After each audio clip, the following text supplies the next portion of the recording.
il est 14 heures chez Back to Business, étant donné qu'on accorde énormément d'importance au temps et la gestion du temps. Je vais commencer de suite pour éviter justement parce que les sujets qu'on va couvrir aujourd'hui sont quand même relativement larges. Il faut le dire, Christopher, on s'est fixé un programme qui est très très ambitieux. Ouais. Du coup, voilà, je renouvelle ma reconnaissance pour ta présence au sein de cette masterclass. Je vais juste prendre la main sur les 7 premières minutes pour planter un petit peu le décor et pour vous montrer en fait dans quelle mesure finalement Back to Business en fait travaille voilà, en collectif. Et de pouvoir lancer au mieux Christopher sur comment créer des postes qui donnent des ailes. Voilà. Alors, chez Back to Business, on est finalement une agence accélératrice de croissance. On ne tend pas forcément à aller toujours plus vite et toujours vers le plus, mais d'aller toujours vers le mieux.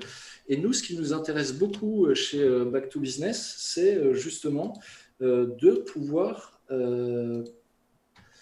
accorder un temps d'échange avec vous pour comprendre qui vous êtes, quelles sont vos valeurs, quel est votre passé, pour pouvoir justement greffer une stratégie de social selling sur votre histoire, l'histoire qui est la vôtre et qui nous intéresse.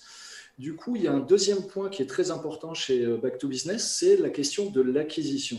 Nous, on pense que l'acquisition, en fait, c'est un processus vivant et qui doit être sans cesse analysé, décortiqué pour essayer justement d'améliorer au mieux cette stratégie d'acquisition. Alors, ce n'est pas forcément une stratégie d'acquisition commerciale, ça peut être aussi une stratégie d'acquisition dans le cadre de la construction d'un bassin d'audience de manière à pouvoir communiquer sur son propre sujet. Et nous, on pense chez Back to Business que justement le moteur de la croissance, c'est avant tout votre promesse d'engagement. C'est cet animal totem, ce sont vos valeurs qui vont nous permettre en fait d'aller de l'avant et de pouvoir aller toujours vers le mieux. Du coup, Back to Business, nous, notre promesse d'engagement, alors je vous pose la question sans que je puisse malheureusement vous laisser la possibilité de répondre. Quelle est votre promesse d'engagement? Je trouve que c'est déjà une première question très intéressante. En tous les cas, la nôtre chez Back to Business, c'est de mettre l'intelligence naturelle au service de votre performance digitale. Et pour ça, justement, on essaye de vous faire gagner un maximum de temps. Moi-même, je me suis formé à ce métier. C'est vrai que ça a pris énormément de temps. C'est très chronophage. Et nous, le but, c'est de mettre le doigt sur les compétences, sur les sujets qui vont permettre de progresser au plus vite. Du coup, on est convaincu que le digital a complètement révolutionné en fait le métier de la vente, de la promotion, de la communication. Et on est convaincu que la vente doit rester un art et ça doit être avant tout le vôtre. Parce que vous allez voir, on va vous montrer un certain nombre de trucs et astuces, les fameux hacks.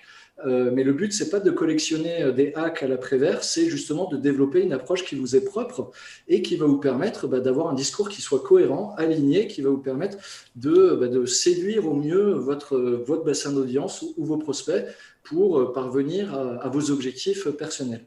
On a tendance à dire chez Back to Business qu'on ne parle pas de croissance sans casser d'eux et généralement, donc à travers les échanges qu'on a avec nos partenaires, on a la possibilité justement de se rendre compte qu'il y a certaines choses qui peuvent être ignorées ou alors des préjugés par rapport à certains réseaux sociaux.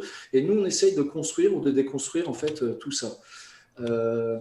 Du coup, notre marque de fabrique chez Back to Business, c'est justement de sortir un petit peu des sentiers battus, de développer en fait une approche la plus originale possible. Et justement grâce à un collectif de pilotes d'élite dont vous avez les membres qui sont présents parmi nous aujourd'hui, que je salue et que je remercie pour l'énergie qu'ils déploient autour de cette question de la performance digitale. Donc aujourd'hui, vous avez donc la possibilité de rencontrer et d'apprendre à connaître de manière plus approfondie Christopher et notamment son sujet de prédilection qui est l'écriture persuasive. Donc je fais au plus bref pour te donner la main tout de suite parce que je sais très bien que les gens sont venus pour t'entendre et donc on va venir au fait. Pardon. Voilà. Et donc, ce qui est très intéressant par rapport à notre approche, c'est qu'on a réussi à développer un catalogue de formations qui répond justement à cette question de la performance digitale. Et aujourd'hui, en fait, on va vous parler plus particulièrement de devenir expert en social selling. Je serais très heureux de vous présenter les autres sujets, mais ce n'est pas l'objectif du jour. Notre valeur ajoutée, en fait, c'est de faire du coaching sur mesure. On crée des temps de dialogue privilégiés avec vous pour voir qu'est-ce qui va, qu'est-ce qui ne va pas et qu'est-ce qui pourrait être amélioré. Le gros avantage, justement, c'est qu'on est data-docké. Vous ne le voyez peut-être pas, mais tous nos parcours, en fait, sont pris en charge soit par les OPCO, soit par le CPF. Et donc, pour l'ensemble de nos partenaires, on a réussi à obtenir 100% de prise en charge. Donc, finalement, notre travail sur le plan financier, il est indolore et pour vous. Et donc, nous, on serait très heureux de pouvoir vous accompagner dans votre logique de progression. Le social selling, en fait, ça offre de nombreux avantages. Je vais essayer de dérouler et voir le temps qui nous est imparti. Vous allez voir, donc ça permet de constituer un bassin d'audience, de mener des campagnes de prospection. Alors là, encore une fois, il y a tout un débat sur l'automatisation ou pas, auquel on essaye de répondre à notre manière. En tous les cas, c'est une manière de partir à la conquête de nouveaux clients ou de nouvelles personnes qui peuvent avoir un intérêt par rapport à vos valeurs, par rapport au message qui est le vôtre. Mais je pense que Christopher nous fera une bien meilleure présentation des avantages que peut révéler LinkedIn. En tous les cas, nous, l'état d'esprit qui est le nôtre, en fait, c'est celui de growth actor et qui est justement de pouvoir formuler des hypothèses de manière constante et de les expérimenter pour voir si elles fonctionnent. Par exemple, aujourd'hui, l'hypothèse qu'on est en train de formuler, c'est si je faisais des posts optimisés, enfin qui soient le plus aérodynamisés possible, grâce au conseil de Christopher, peut-être que ça va avoir de l'influence sur mon activité. En tous les cas, c'est ce sur quoi on va travailler aujourd'hui.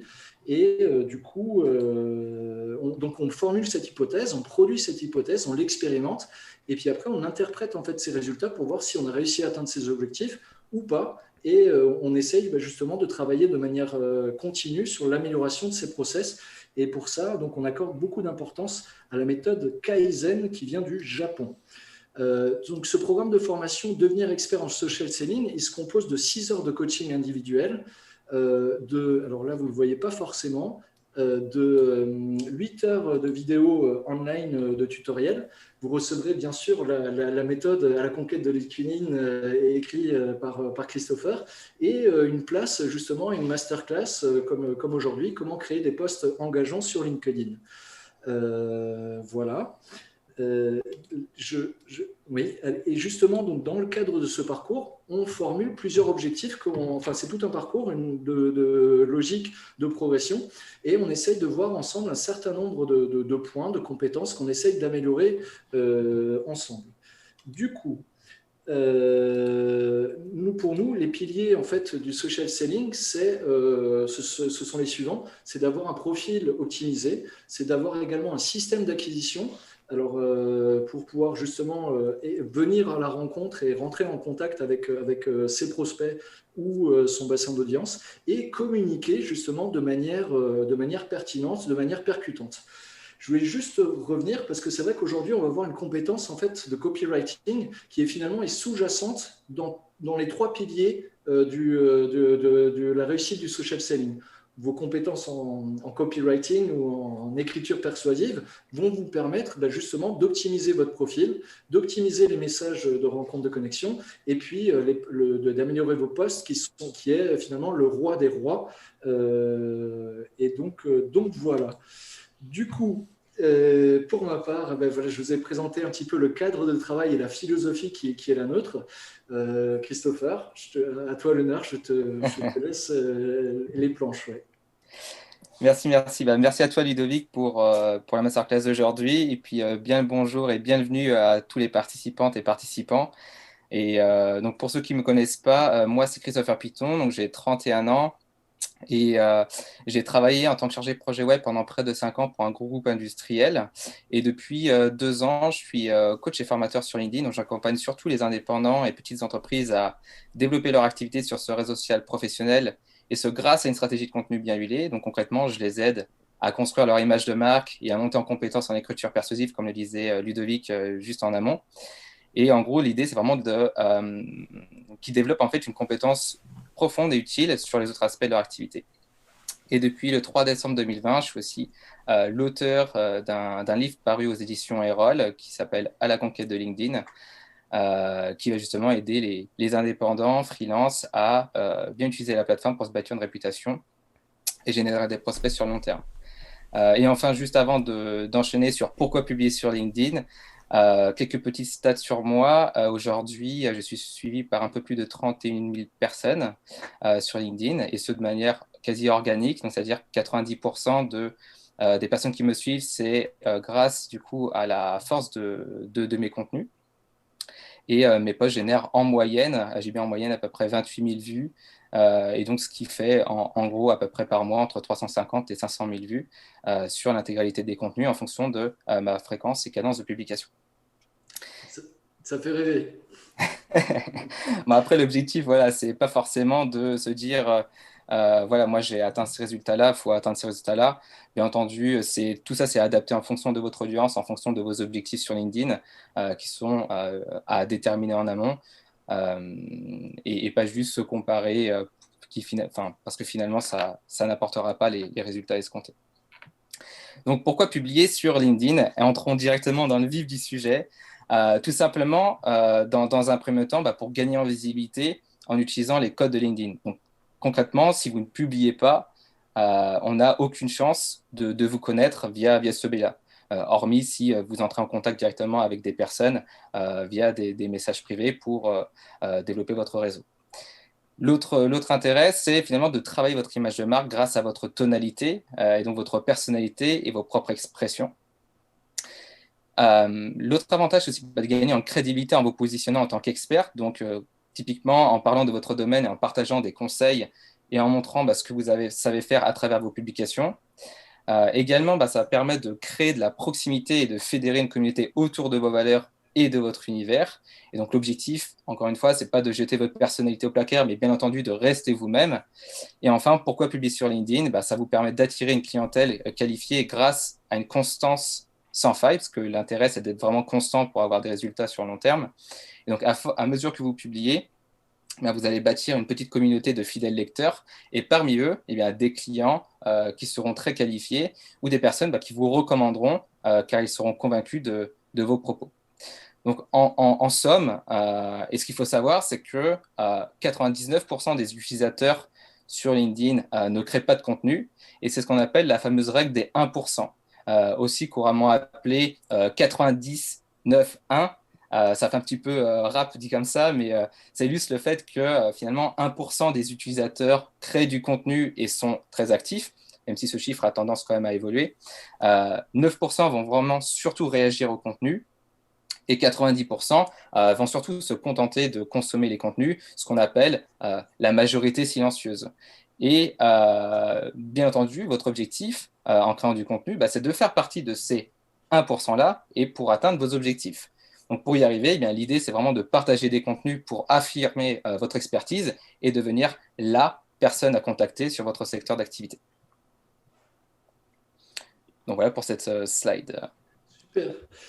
Justement, alors on va enchaîner parce que c'est vrai que de temps en temps, pour passer de l'autre côté en fait des coulisses, on est souvent, en tous les cas, moi j'ai été confronté à ce phénomène, c'est le fameux syndrome de l'imposteur, et de manière à vous encourager, à vous permettre de vous donner l'élan pour tendre vers la création de contenu, j'ai invité un autre invité surprise que je vous laisse découvrir tout de suite.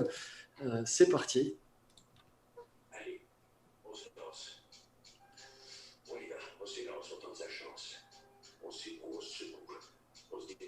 On n'entend rien là. Ah, pardon, merci. Du coup, vous n'entendez pas. C'est pas grave, on passe à la suite.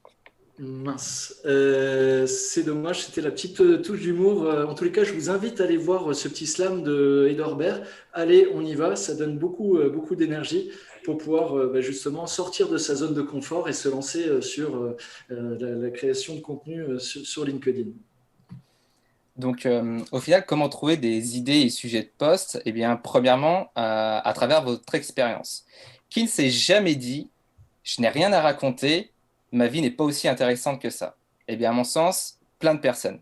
Et pourtant, dans votre passé, dans votre histoire, et même si vous débutez dans votre carrière entrepreneuriale, ça mérite d'être dévoilé au grand jour. L'idée, c'est de commencer par creuser finalement dans votre passé en vous posant ces trois questions. La première, c'est quelles expériences singulières ai-je vécues? Donc l'idée, c'est vraiment pas de chercher compliqué. Pour vous donner des exemples concrets, Alex Viseo, qui est un ancien influenceur voyage, s'est reconverti en tant que coach en personal branding et du coup, il a partagé sur les réseaux sociaux et sur LinkedIn les raisons de cette réorientation professionnelle. Autre exemple, Marjolaine Revel, qui est une coach éditoriale, avait quant à elle relaté dans une publication LinkedIn émouvante le plus grand regret de son père. Et pour vous donner un autre exemple, j'ai aussi partagé moi les vraies raisons qui m'ont poussé à refondre mon image de marque début 2020.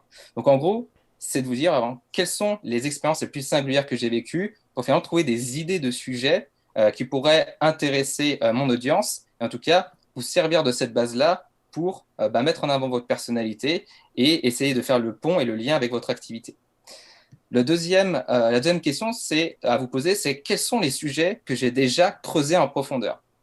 Donc, pour vous donner un exemple, moi, je passe par exemple pas mal d'heures à créer des carousels sur LinkedIn et notamment, j'en avais fait un autour du sujet des multipotentiels parce que c'est un sujet qui m'intéresse beaucoup. Et donc, j'avais créé un long carrousel finalement sur comment communiquer sur LinkedIn quand on est multipotentiel et le fait d'avoir creusé cet angle-là, ce sujet-là, qui m'intéressait, ça m'a permis de pouvoir proposer un contenu qui n'était pas partagé sur LinkedIn, en tout cas, moi que je n'avais jamais vu, et ça a permis vraiment de capter l'intérêt de l'audience et de leur apporter une publication, un sujet qui était nouveau.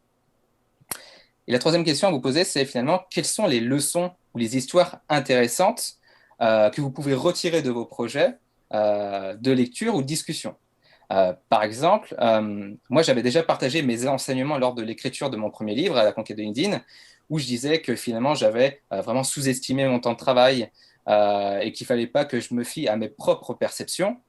Et en fait, je croyais que le premier jet de l'écriture de mes 2 premiers chapitres était vraiment excellent. Et au final, j'ai dû les réécrire 2 fois après des remarques de ma communauté de relecteurs qui m'ont dit que non, c'était pas aussi bon que ça. Et finalement, ma perception a été vraiment biaisée. Et j'en ai retenu des leçons qui étaient de ne pas me fier à mes propres perceptions, mais de confronter finalement mes idées et mes sujets à une communauté de personnes. Et du coup, cette leçon-là, je l'ai partagée sur LinkedIn, mais après, on peut très bien la repartager aussi sur d'autres supports, mais en tout cas sur LinkedIn, voilà, ça permettait d'avoir aussi un nouveau sujet. Deuxième méthode, c'est finalement à travers vos recherches et vos discussions. Typiquement, moi, j'aime bien utiliser un site en ligne qui s'appelle Answer the Public. Vous remarquerez que mon accent anglais est magnifique. Mais l'objectif, en fait, ça consiste à partir d'un mot-clé de retrouver les questions les plus posées et donc les plus tapées par les utilisateurs de Google. Donc, par exemple, si vous tapez jardinage, vous aurez toutes les questions posées autour de ce sujet. Et du coup, pour chaque question, vous pouvez en faire un post et donc y apporter une réponse dans votre post. Donc, ça vous donne déjà un tas de sujets à exploiter. Finalement aussi, un autre outil que j'aime utiliser, c'est tout simplement Google Alert. L'idée, c'est que vous allez planifier une alerte sur un mot-clé. Ça peut être jardinage, ça peut être rédaction, ça peut être automobile, bref, ce qui vous importe en fonction de votre activité et de votre métier. Et donc, tous les matins, par exemple, vous allez recevoir un récapitulatif, une notification avec un récapitulatif des actualités chaudes autour de ce mot-clé-là. Et vous pourrez ainsi vous en inspirer pour faire un post également. L'objectif n'est donc pas de repartager le lien de l'article, ni de faire un copier-coller de l'introduction ou le copier-coller d'un paragraphe de l'article, mais plutôt d'expliquer pourquoi vous l'avez aimé, ce qu'il apporte finalement pour votre audience, et donc pourquoi vous le partagez et pourquoi les gens devraient le lire. Et à partir du moment où vous avez répondu à ces questions-là, vous avez là un sujet de post qui va intéresser votre audience. Donc, ce que vous pouvez faire très bien, c'est finalement d'extraire une idée centrale, par exemple de 5 articles que vous avez lus ce matin-là ou dans la semaine, et de proposer une publication du style les 5 actualités du jour, soit en mode textuel, soit en mode carrousel. Après, à vous de varier les formats et de savoir finalement quel est le format qui aussi intéresse le plus votre audience. Et finalement, les idées naissent aussi de discussions par téléphone, de conversations par email, de réponses aux sondages, de commentaires de posts ou articles LinkedIn. Et souvent, en fait, ces personnes-là, avec qui vous êtes en relation dans les commentaires ou par message privé, vont vous poser des questions. Et si elles vous les posent, eh ben, c'est que plein d'autres aussi, dans votre audience, se les posent. Donc, l'idée, c'est aussi d'en faire un post pour répondre à cette question-là. Typiquement, moi, il y avait une personne qui m'avait dit voilà, Christopher, quels sont tes conseils pour finalement oser écrire des contenus sur LinkedIn parce que lui, il avait des blocages en termes de légitimité. Et bien, ça, j'en ai fait un post. Comment réussir à créer un contenu quand on a la sensation de ne pas être légitime. Et voilà, donc ça donne aussi des idées grâce à ces discussions-là. Donc, petite astuce, notez quelque part, dès que vous avez une bribe d'idée, une question ou une réponse, ça vous fera toujours un bon début de post et ça vous évitera le fameux syndrome de la page blanche et de vous dire « mais de quoi je vais bien parler aujourd'hui ?» Et du coup, vous n'aurez pas ce risque de procrastiner. Super. Alors, justement, on a un petit souci technique. Je me permets de faire une petite interruption pour te permettre de respirer un petit peu. On me dit que vous ne voyez pas le PowerPoint. Est-ce que c'est… Enfin, je suppose que c'est fondé. Vous ne voyez absolument pas les questions? Non, je me permets d'intervenir. J'avais levé la main parce que je ne savais pas si quelqu'un gérait le chat. Parce qu'on est plusieurs à ne pas voir les slides. En fait, on voit les slides de présentation.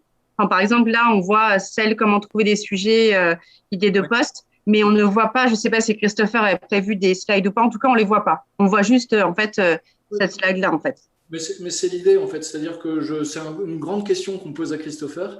Et après, lui, il déroule et il nous apporte sa réponse. Est-ce que vous le voyez? Donc, est-ce que vous voyez la question comment trouver des idées et des sujets de poste? Et est-ce que vous le voyez s'exprimer? Oui. Ok, super. C'était le fonctionnement qu'on souhaitait. Il y a certainement des améliorations à apporter. Pour nous, c'est une grande première. Donc, merci. Pas de souci, avec plaisir. Et merci. Du coup, ça nous permet de faire la transition. Et encore une fois, voilà. Du coup, moi, Christopher, je voulais te poser la question parce qu'on a tous envie, justement, que des ailes poussent au sein de nos publications, en tous les cas, de voir le nombre de vues s'envoler. Quelle est ta méthode finalement pour créer du contenu qui cartonne? Ouais. Alors moi, avant de partir tout de suite dans l'idée, il faut impérativement créer du contenu tout de suite. L'idée, c'est que je fonctionne plutôt en 7 étapes. La première étape, c'est finalement de faire l'inventaire de l'existant et de se poser les bonnes questions. C'est-à-dire que vous écrivez pour votre audience, d'une part, et pas pour l'algorithme de LinkedIn, parce que le risque, c'est finalement de sortir de son objectif initial et finalement d'aller à la course à la popularité au lieu de se dire qu'est-ce que mon audience a vraiment à y gagner en lisant le contenu que je suis en train de publier aujourd'hui. Si vous vous dites finalement, en relisant votre contenu, est-ce que vous seriez prêt à liker ou à commenter votre contenu? Si la réponse est non, c'est qu'il faut réécrire votre contenu. Donc, avant d'en arriver là, c'est aussi de vous dire, avant de même d'écrire votre premier contenu, c'est de vous poser 3 questions majeures qui sont, est-ce que mon client idéal est déjà sur la plateforme? Si la réponse est oui, c'est que forcément, il y a un intérêt à publier du contenu sur la plateforme. Si la réponse est non, c'est que peut-être que créer du contenu va être moins intéressant. Et là, à ce moment-là, c'est peut-être plus intéressant d'utiliser une stratégie de prospection si vous avez besoin de trouver des clients ou de mettre en place une stratégie de réseautage si vous souhaitez aussi vous entourer de nouveaux partenaires et faire fructifier la force et la puissance de la recommandation. L'autre question à vous poser, c'est est-ce que mes concurrents sont actifs? Si la réponse est non, c'est soit que LinkedIn est un canal marketing sous-exploité par vos concurrents et du coup, il est intéressant pour vous de l'exploiter, soit que finalement, vos concurrents n'y sont pas parce que votre client idéal n'y est pas et que du coup, il y a moins d'intérêt à y être et en tout cas à dépenser de l'énergie en création de contenu parce que finalement, votre audience n'y est pas, donc il y a moins d'intérêt. Et la troisième question à vous poser, c'est finalement, qu'est-ce que j'ai à y gagner, moi, à créer du contenu si vous venez de lancer votre activité et que vous avez vraiment besoin de trouver des clients, créer du contenu ne sera pas la première étape parce que ça prend du temps pour finalement avoir des résultats. Et si vous démarrez justement votre activité, mieux vaut dépenser et concentrer vos efforts dans la prospection et en parallèle, pourquoi pas, mettre en place une stratégie de contenu modérée, par exemple un post par semaine pour commencer à poser les premières briques de votre visibilité. Et lorsque votre activité sera de nouveau assez stable, là, vous pourrez bien entendu intensifier la création de contenu. Si vous avez après vous des ressources en interne pour pouvoir créer davantage de contenu, là, vous pouvez y aller plein pot. La deuxième étape, c'est finalement de définir vos objectifs. Est-ce que votre objectif est spécifique? Donc, il s'agit ici d'éviter toute ambiguïté. Donc, on doit être en mesure de définir le résultat de manière simple, de le quantifier ou de le qualifier pour savoir s'il a bien été atteint sur une période donnée et préciser une date limite pour atteindre l'objectif. Est-ce que finalement, votre objectif que vous allez mettre en place est faisable? Donc là, rien ne vaut une bonne planification d'action réaliste étape par étape pour atteindre l'objectif. Et finalement, est-ce que votre objectif est réaliste en termes de ressources nécessaires? Pourquoi? Parce que nous avons parfois la mauvaise habitude de surévaluer, de sous-évaluer notre objectif sans savoir si notre projet sera réaliste en termes de ressources, comme j'ai expliqué en amont, c'est-à-dire humaines, financières, en temps et en énergie. La deuxième étape, une fois que vous avez défini vos objectifs, c'est de définir vos thématiques et sujets d'expertise. Donc le tout en vous aidant de votre boîte à idées et des outils que j'évoquais tout à l'heure. Puis finalement de lister toutes vos idées de posts et les placer dans votre calendrier de publication. Et donc, on y vient à cette étape de définir justement et d'établir un planning précis. Donc, il y a deux avantages majeurs à le faire. Premièrement, vous n'avez plus à subir cette pression psychologique de se dire « mince, est-ce que je dois publier mon contenu du jour et sur quoi vais-je bien pouvoir écrire ?» ni de devoir publier un contenu qui va être vide de sens parce que vous vous dites « il fallait impérativement que je publie un contenu aujourd'hui et du coup, je m'y suis pris en retard ». Le deuxième avantage d'établir un calendrier de publication, c'est que vous serez régulier, peu importe aussi vos émotions et votre état de santé du jour. Et comme vous le savez, la régularité est l'une des clés de la visibilité, donc d'où tout l'intérêt d'avoir un calendrier de publication. Ensuite, à partir du moment où vos contenus sont déjà prêts, l'idée, ça va être donc de définir une fréquence de publication. Et donc là, il faut vraiment être régulier en tenant compte de vos ressources, en temps, en termes, en énergie et en budget. L'idée, c'est toujours de commencer, par exemple, plutôt par faire une publication par semaine et s'y tenir sur le long terme, que de faire 3-4 publications par semaine pendant 2 mois et mettre un coup d'arrêt et revenir que 6 mois plus tard. Et finalement, entre-temps, les gens vous auront oublié. Dans ce cas-là, mieux vaut faire une publication par semaine et intensifier la fréquence si vous avez après les ressources nécessaires et si vous remarquez que le jeu en vaut la chandelle. Donc à partir de là, vous pourrez faire 2 publications par semaine, puis ensuite 3 publications par semaine. Super. Alors j'aimerais juste rebondir sur ce que tu viens par rapport aux 2 réponses que tu viens d'apporter. La première, c'est tu viens de dire voilà, il faut s'imprégner de son expérience personnelle. Ça rejoint un petit peu en introduction quand j'ai parlé de la promesse d'engagement et tout le vécu et d'essayer d'exploiter au mieux ses bagages antérieurs, son parcours. Et du coup aussi, j'entends beaucoup dire qu'il faut rester concentré sur un seul sujet, sur une seule thématique. Et moi, ce que j'admire beaucoup chez toi, c'est que tu es reconnaissable à 100 km grâce à cette couleur jaune, grâce à justement cette touch qui est la tienne. Et moi, c'est vrai que mon défaut, c'est de ne pas vouloir forcément parler toujours la même chose et de temps en temps de parler d'écologie alors que ça n'a rien à voir avec mon sujet de prédilection. Voilà, comment tu as réussi à développer cette touch qui est la tienne. Et ça, je pense que c'est un point important aussi, cette partie à la fois graphique et peut-être aussi des redondances en termes d'éléments de langage qui font que ça constitue ta personnalité et ta plume, quoi. Ouais, bah après, ça s'est vraiment créé au fur et à mesure du temps. Typiquement, j'ai pas commencé en me disant qu'il fallait impérativement que je conçoive du contenu sur la thématique LinkedIn à proprement parler. Au fur et à mesure du temps, mon positionnement a évolué, mon image de marque aussi a évolué, et mes offres ont évolué. Donc, en fonction de l'évolution de ces facteurs-là, j'ai adapté aussi ma stratégie éditoriale et ma ligne éditoriale. Donc, ce que j'ai fait, c'est que j'ai vraiment misé sur euh, mon identité visuelle et aussi sur mes forces, c'est-à-dire que moi, mes forces, c'est surtout l'écrit. Donc, même si j'ai testé tous les formats, même le format audio, même le format vidéo, je me suis rendu compte que moi, mes forces, c'était surtout l'écrit et la partie aussi visuelle. Donc, j'ai commencé par faire des publications textuelles de manière très, très simple. Puis après, j'ai testé aussi des visuels, des schémas, des infographies. Et puis, tout doucement, je me suis orienté vers la publication de carousels, et notamment de carousels très, très longs pour me démarquer de la concurrence qui, eux, avaient plutôt tendance à créer des carousels très, très courts.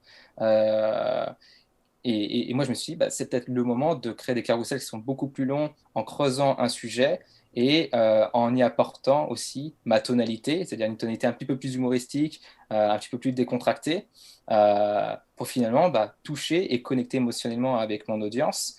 Et pas me dire, mes concurrents ou d'autres créateurs de contenu font des carousels de ce type-là, il faut impérativement que j'aille dans cette direction.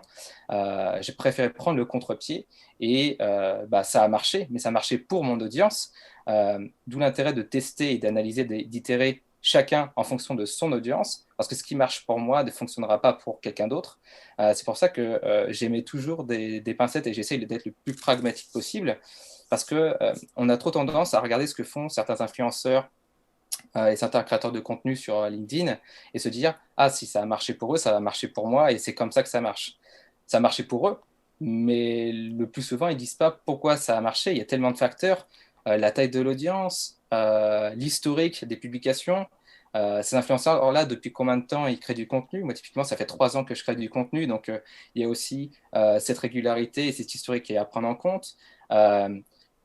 Le sujet des publications, le format des publications, l'accroche de la publication, euh, tous ces formats-là, tous ces éléments-là contribuent à la réussite aussi d'un post et pas uniquement avoir un beau visuel et, euh, et respecter ou essayer de hacker l'algorithme parce qu'aucun hack, aucune astuce ne sauvera un contenu qui est médiocre. Ça fonctionnait encore il y a 4 ans où un contenu moyen pouvait quand même être mis en avant. Aujourd'hui, l'algorithme évolue, l'algorithme se durcit. Il y a de plus en plus de créateurs de contenu sur la plateforme qui font que l'intensité concurrentielle au niveau des créateurs de contenu est de plus en plus forte. Et du coup, il faut réussir à se démarquer de la masse. Et il ne suffit plus aujourd'hui d'être uniquement pertinent. Il faut être de plus en plus hyper pertinent et se demander est-ce que le contenu que j'ai publié se différencie suffisamment des autres? Est-ce que ça correspond à mon image? Et finalement, est-ce que le message que je véhicule va vraiment intéresser mon audience? Et est-ce que ça va aider mon audience à finalement à avancer dans leur réflexion, avancer dans leur prise de décision et se dire finalement les contenus que je publie, est-ce qu'ils viennent bien toucher mon avatar client, donc mon client idéal, dans son cycle de décision et dans son cycle d'achat. L'objectif, c'est vraiment pas de publier du contenu pour publier du contenu. Donc voilà pour l'idée. 3 questions dans le chat. Je voulais juste encore une fois rebondir parce que je trouve cette conversation très intéressante. On dit que le social selling c'est quelque chose de nouveau. Finalement, moi quand je t'entends parler, en fait, si je devais résumer, c'est connais-toi à toi-même. En fait, déjà au temps de la Grèce antique, on faisait déjà du social selling. Alors peut-être pas forcément de manière réseautée, mais je trouve que c'est pas forcément un art qui est nouveau. Que ce soit le copywriting, l'écriture persuasive, comme le social selling. Je vais reprendre. Ouais, juste pour rebondir sur ce que tu disais, effectivement, ça existe depuis longtemps. Même le copywriting, hein, c'est pas nouveau. Ça existait bien avant Internet.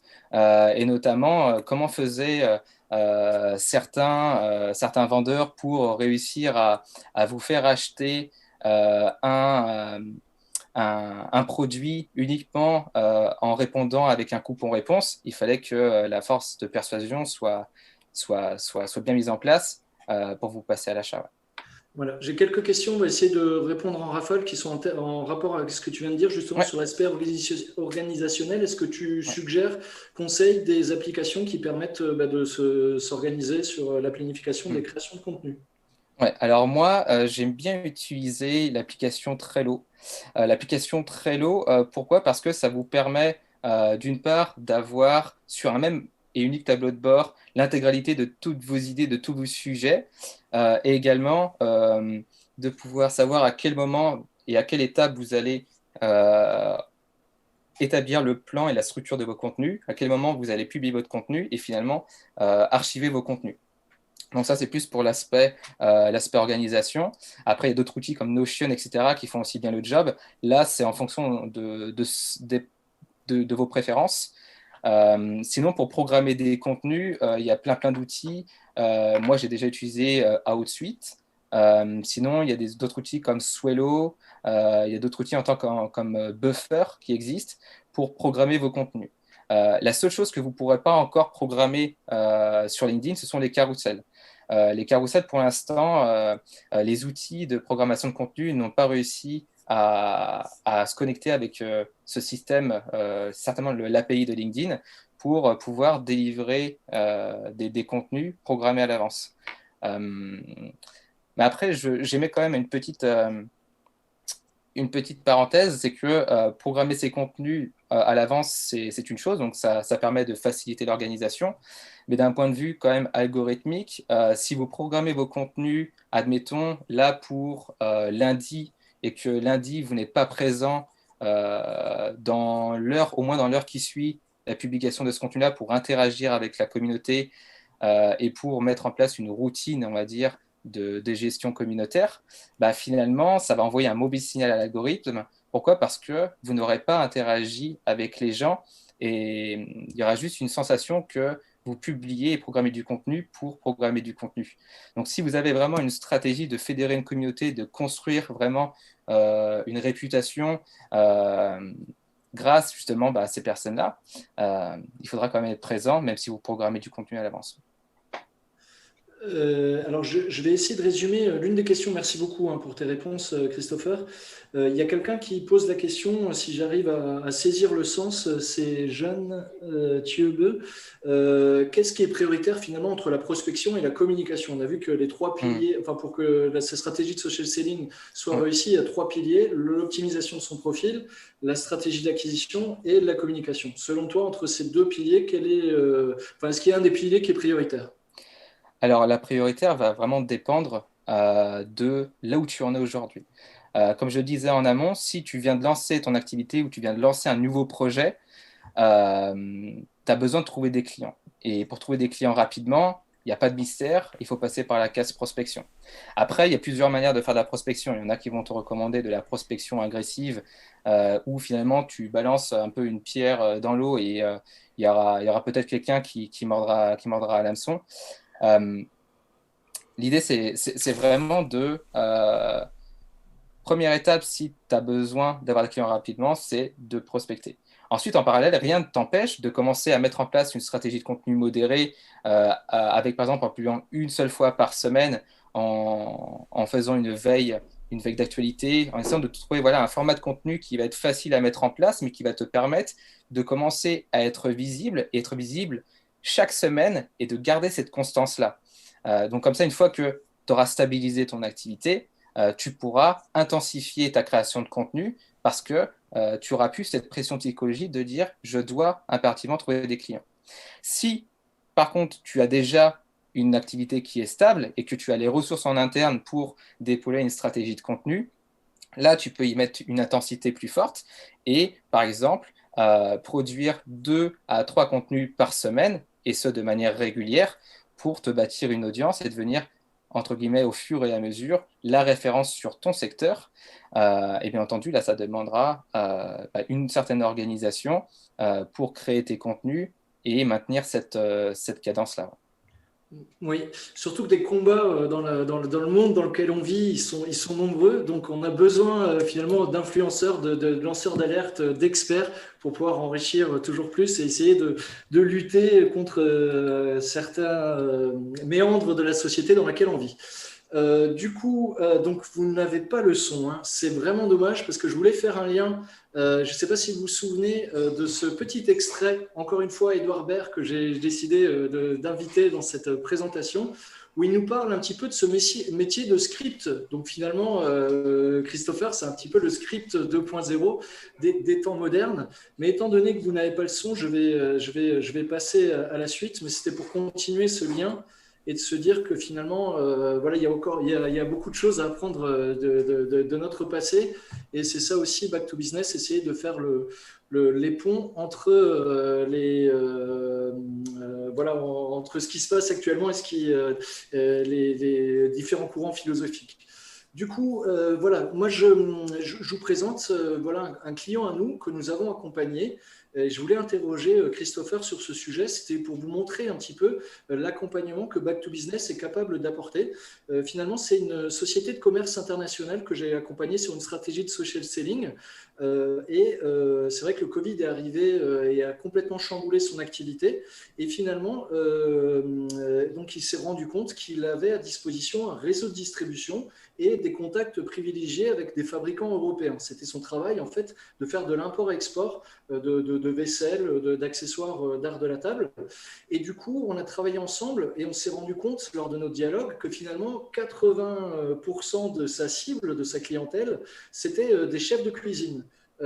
Et dont, en règle générale, alors ça c'est peut-être un cliché, mais je crois que d'un point de vue sociologique, c'est vrai, les chefs de cuisine sont en grande majorité, c'est généralement des hommes qui sont derrière les fourneaux, et du coup on a décidé de développer en fait un avatar déjà de fonder un site internet qui s'appelle Les Arts de la Table et de développer un avatar qui s'appelle Elena des Arts de la Table pour justement promouvoir cette gamme de manière à permettre à notre partenaire de pouvoir élargir son bassin d'audience de manière la plus habile possible.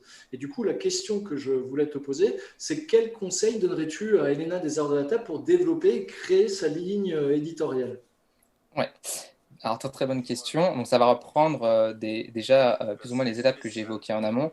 Mais la première chose à mettre en place avant de développer la stratégie et la ligne éditoriale, c'est d'optimiser son profil. Pourquoi? C'est parce que tout simplement, c'est le centre névralgique d'une stratégie marketing LinkedIn. Et dans une stratégie éditoriale, eh bien, les gens seront intéressés par ces contenus et vont généralement visiter son profil avant de la contacter. Et si le profil ne véhicule pas une bonne impression, ça peut créer une friction et réduire les chances d'être contacté. Donc maintenant, pour la phase éditoriale, l'idée, ça va être de créer un calendrier éditorial pour réagir aux événements, par exemple, de son secteur d'activité. Donc comme je l'évoquais déjà en amont, c'est de poster régulièrement du contenu et vraiment avoir une constance sur le long terme. Si par exemple, elle poste 2 fois par semaine, son profil sera vu 2 fois plus que si elle postait de façon totalement irrégulière. Donc son objectif, ça va être vraiment d'essayer d'atteindre un rythme de publication allant de 10 à 20 publications par mois. Donc déjà, quand vous savez le nombre de publications que vous avez publiées dans le mois, vous pouvez déjà anticiper la création de contenu pour ces publications-là.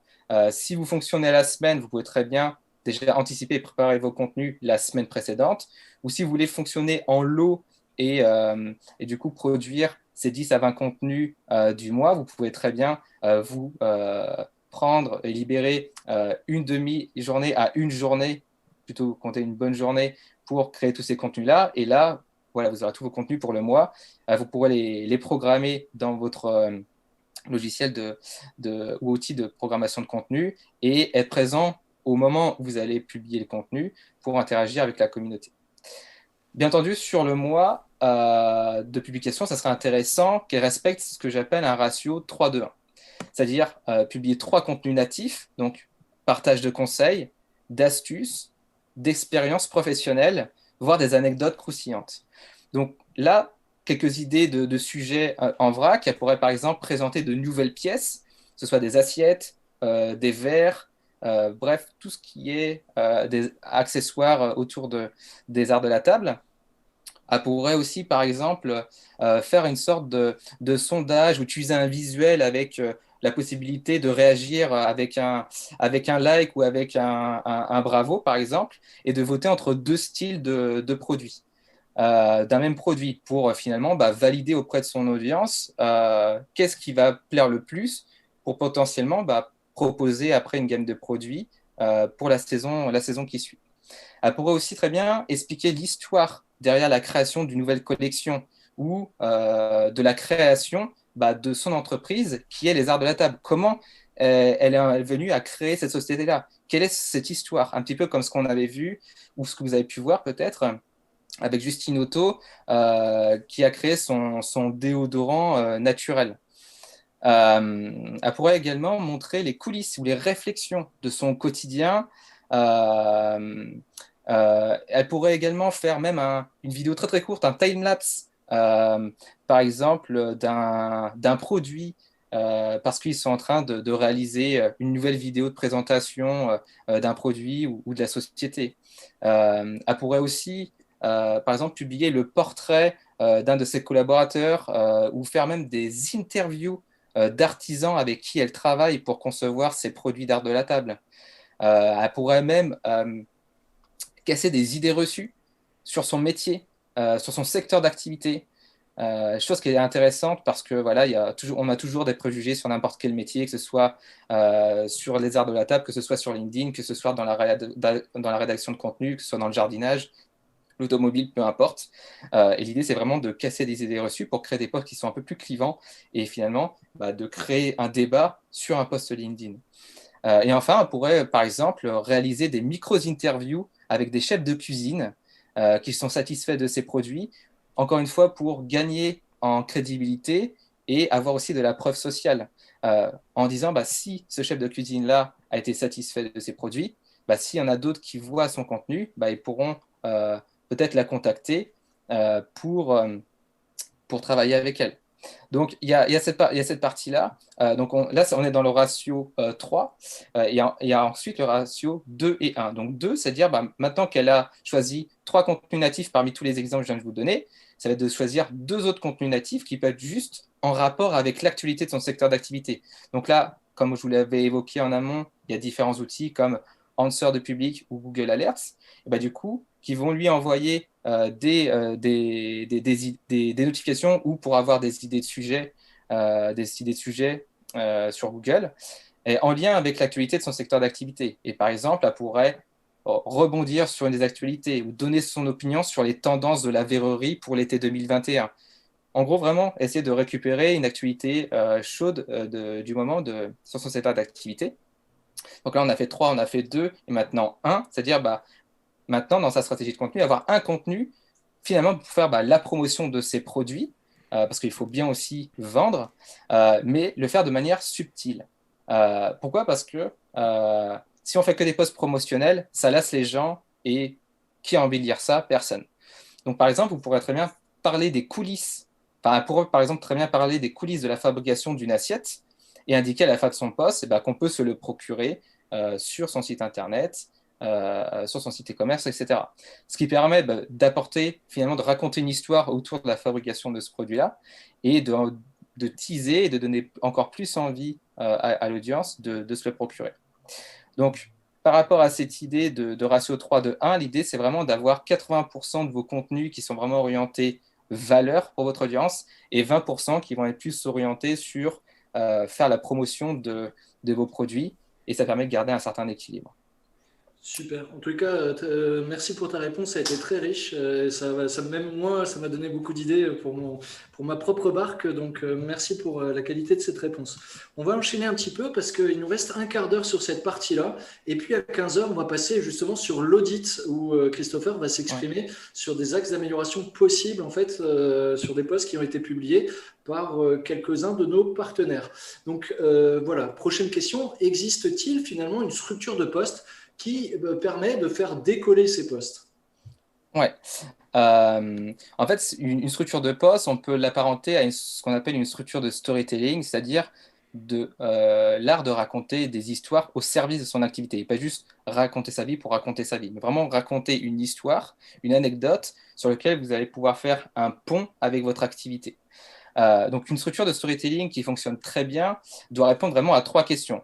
D'une part, quelle était la situation initiale du héros de mon histoire? Donc le héros de votre histoire, ça peut être vous, ça peut être un client, ça peut être un partenaire.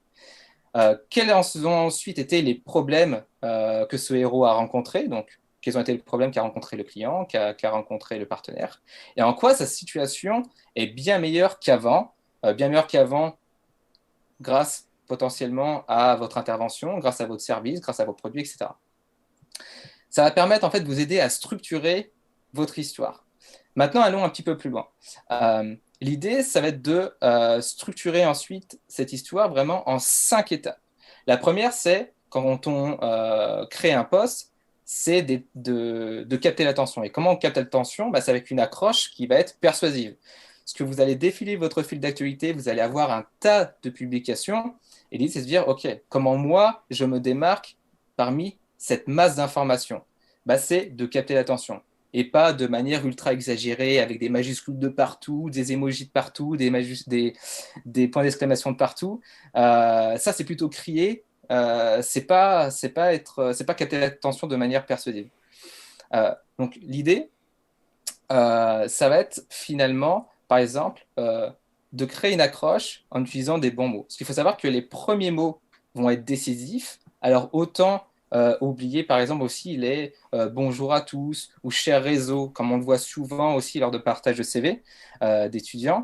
L'idée, ça va être plutôt de profiter de cet espace-là et d'adapter la technique d'un certain copywriter qui s'appelle Joe Sugarman, et de commencer vos posts avec une phrase ou des mots très très courts du style « ça y est, c'est fait, j'avoue, j'ai eu peur ».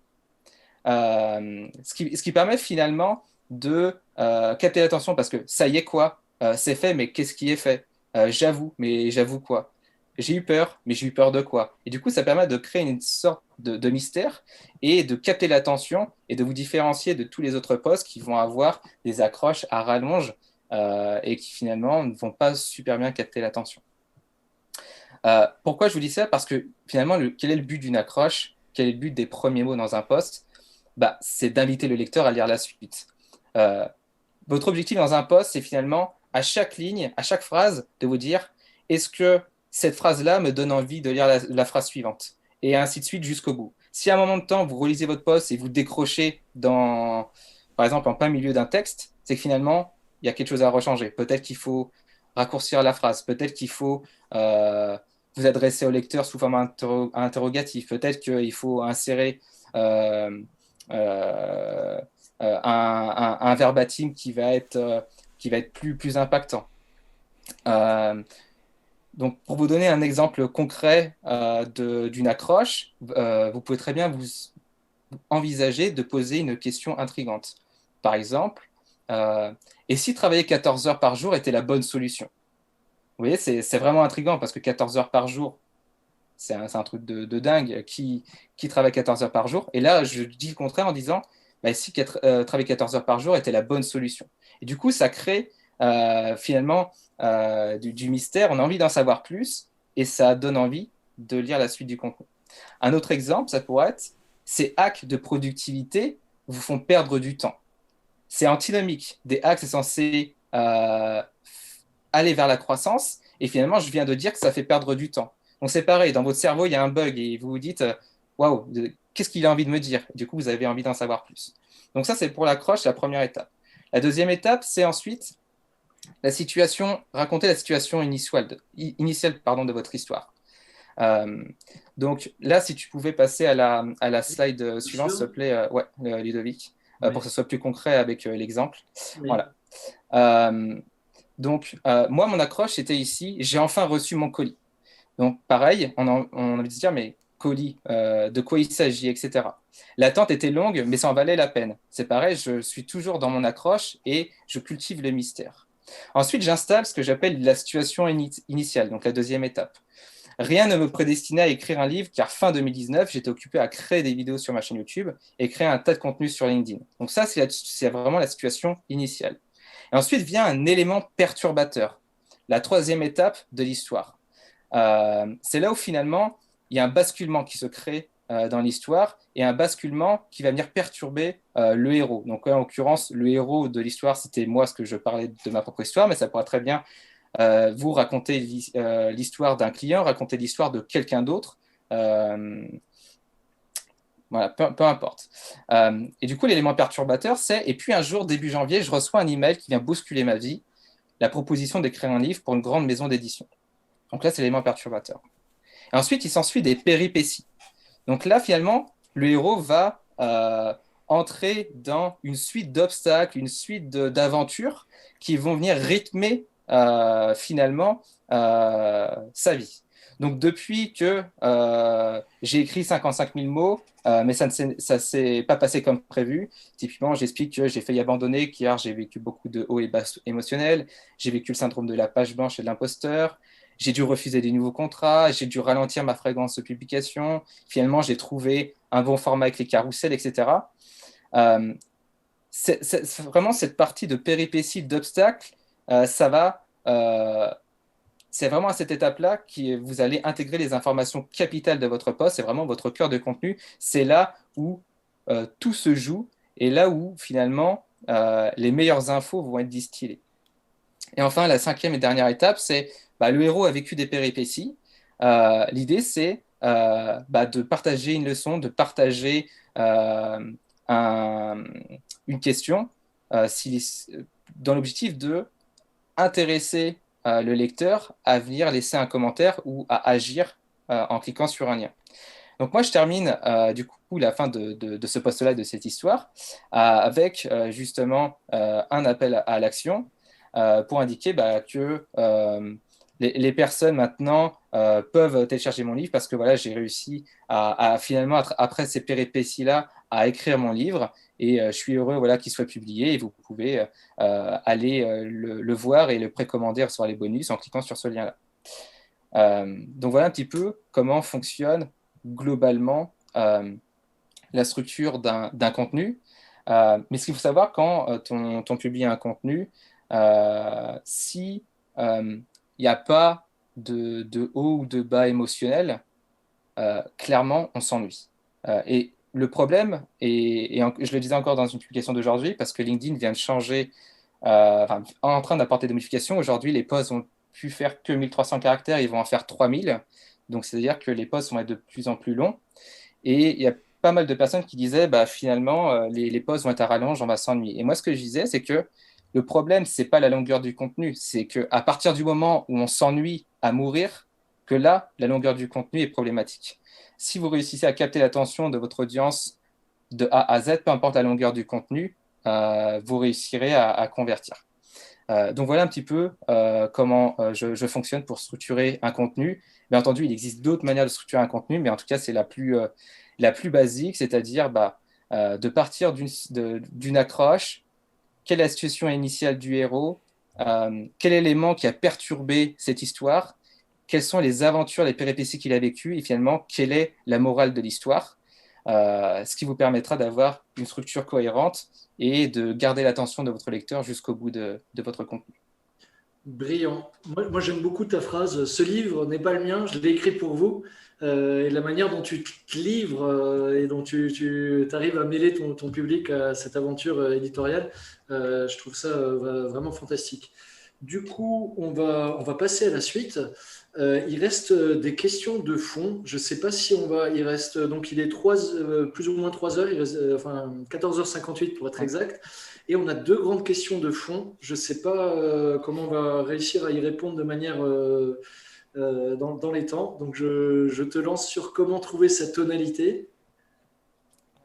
Alors, la question qu'on me pose le plus souvent, c'est moi, j'ai ma propre personnalité, mais finalement, est-ce que je dois rester moi-même sur LinkedIn ou est-ce que je ne dois pas plutôt rester ultra sérieux parce que sur LinkedIn, il faut avoir une certaine posture, sur LinkedIn, il faut être vraiment professionnel. Il y a des gens qui disent attention, LinkedIn est en train de se Facebookiser, etc., etc. Moi, ce que je recommande, c'est d'arrêter d'écouter tout le brouhaha ambiant et vraiment d'utiliser un exercice concret pour savoir quelle tonalité vous allez pouvoir adopter sur LinkedIn et sur les autres plateformes. En l'occurrence sur LinkedIn, parce qu'il y a quand même beaucoup de blocages et surtout, encore aujourd'hui, les gens ont la sensation que la plateforme est trop corporate, trop lisse et qu'il faut vraiment rester corporate et lisse, ce qui est totalement faux en fait.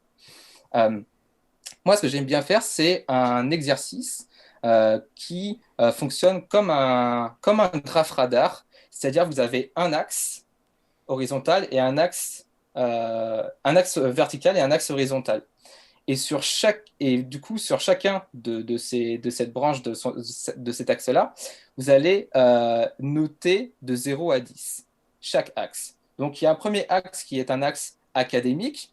C'est finalement, est-ce que mon écriture, aujourd'hui, j'entends bien aujourd'hui, est académique ou est-ce qu'elle est plutôt décontractée? Donc, est-ce qu'aujourd'hui, quand vous écrivez du contenu, vous avez une tonalité qui est plutôt « cher monsieur », merci de lire mon contenu, bonjour cher réseau, etc. Donc ça, c'est académique. Ou est-ce que vous êtes plutôt décontracté en mode wesh mes soldats, aujourd'hui on va aborder tel sujet, etc. Donc là, vous avez vraiment deux extrêmes.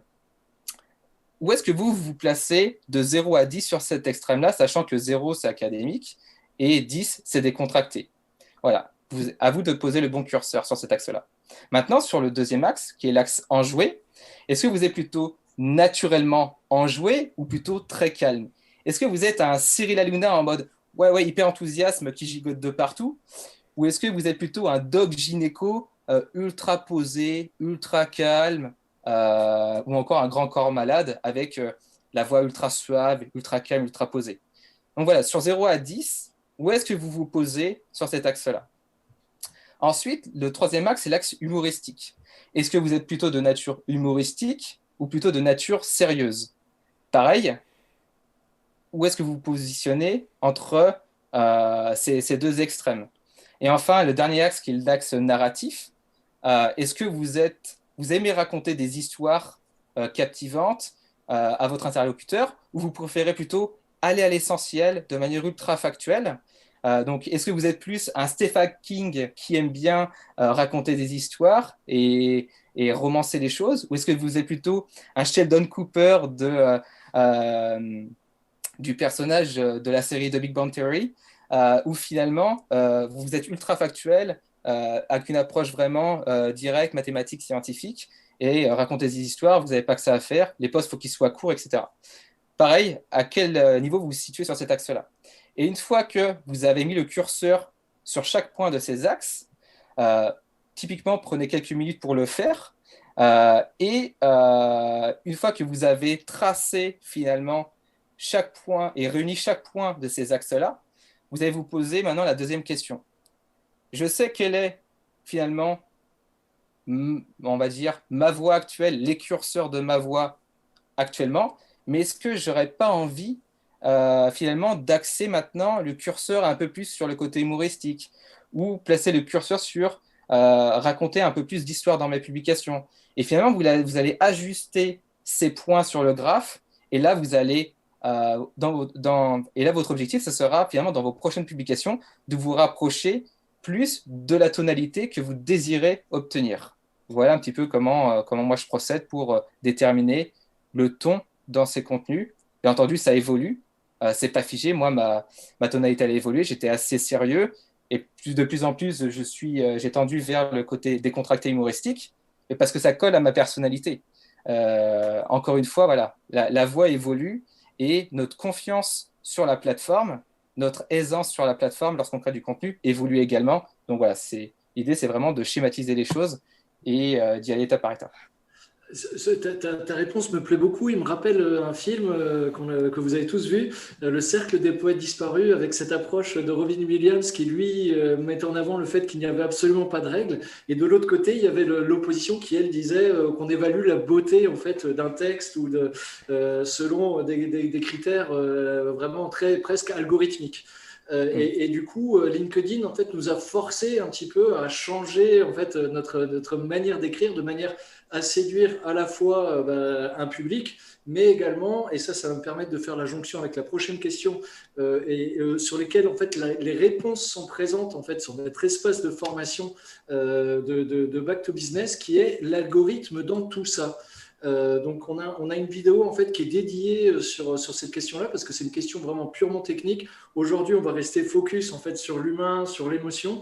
Et pour ceux que ça intéresse, je les invite à rejoindre en fait notre parcours de formation Devenir expert en social selling, de manière à pouvoir justement gagner en compétences sur ces aspects-là.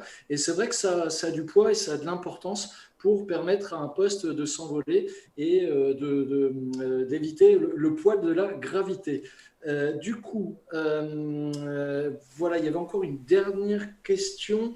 Peut-être, oui, rapidement sur ce point, puis après, on va passer sur l'audit. Parce que c'est vrai que tu étais très prolifique en termes de production sur LinkedIn. Et on est tous sujets justement à la procrastination. Est-ce que tu as un remède miracle, une potion magique pour lutter contre ce phénomène-là? Alors moi, je n'ai pas de remède ni d'astuce miracle, malheureusement, parce que je ne suis pas trop adepte de ces recettes-là, mais plutôt d'établir un bon système, un bon processus pour lutter contre la procrastination. Tout simplement, j'ai mis en place une routine. Donc après, il y a pas de routine miracle, comme on peut entendre partout, c'est simplement voilà, de poser les choses et d'y aller étape par étape, jour après jour et semaine après semaine, pour avoir des résultats escomptés et toujours réfléchir dans je dois être vraiment constant. Donc moi, ce que je fais, c'est que tous les matins, j'avale mon crapaud. Alors du coup, c'est vous dire, Christopher est complètement arraché. En fait, non, je balance pas une patate de choses comme ça, c'est que l'écrivain Brian Tracy disait avaler un crapaud vivant dès le matin et rien ne vous arrivera de pire le reste de la journée. Donc en gros, pour faire simple, c'est que je dois réaliser ma tâche la plus urgente et importante dès le matin. Pourquoi? Parce qu'il n'y a rien de plus futile finalement que d'accomplir efficacement une tâche inutile. Donc en gros, l'idée c'est que tous les matins, soit je vais vraiment produire mes contenus sur LinkedIn, ou finalement m'attarder à un projet créatif client ou à la préparation de mes coachings clients. L'objectif c'est que chaque matin, voilà, je me concentre sur cette tâche-là qui va vraiment avoir un impact sur mon business et pas de me dire tiens, je vais faire cette tâche-là qui a l'air d'être la plus facile.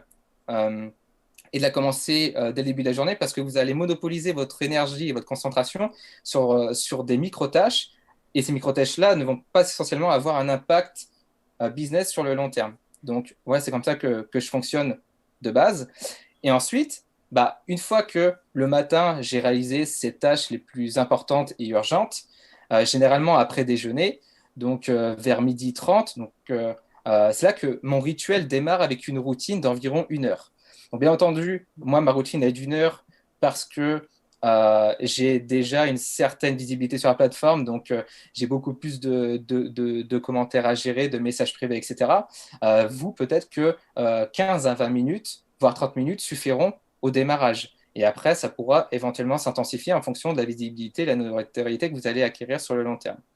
Donc, typiquement, voilà, après manger à 12h30, j'instaure cette routine-là parce que je viens l'ancrer avec une routine existante. C'est-à-dire, je mange et après manger, je mets en place ma routine LinkedIn avec un café, par exemple. Vous, ça pourrait être très bien après une séance de sport, ça pourrait être très bien après votre lecture d'actualité matinale. Bref, peu importe, l'idée, c'est d'être présent sur LinkedIn et de mettre en place cette routine quotidienne. Donc, qu'est-ce que je fais finalement pendant 1 heure? Pendant 1 heure, je relis et publie mon contenu du jour. Voilà, ou s'il est déjà programmé, vous n'avez pas besoin de le faire. Et du coup, il est publié. Donc ça, c'est si ce jour-là, je dois publier un contenu. Parce que comme je ne publie pas tous les jours, les autres jours, je vais plus m'attarder à créer des commentaires, elle publie des commentaires et interagit avec la communauté en message privé. Donc ça prend littéralement 1 minute pour lire le contenu. Ensuite, je vais gérer toutes mes demandes de contact en 30, accepter les invitations, envoyer un premier message pour connaître la raison de cette demande de connexion. Et globalement, ça me prend à peu près 9 minutes. Donc là, on est déjà à 10 minutes. Ensuite, je réponds à tous les messages privés. Donc là, ça dépend des conversations en cours et des conversations que je vais engendrer.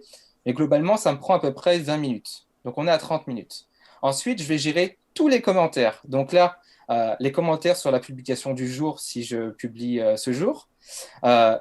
Gérer les commentaires sur les anciennes publications et gérer les commentaires sur les publications des autres. Parce que, étant donné que je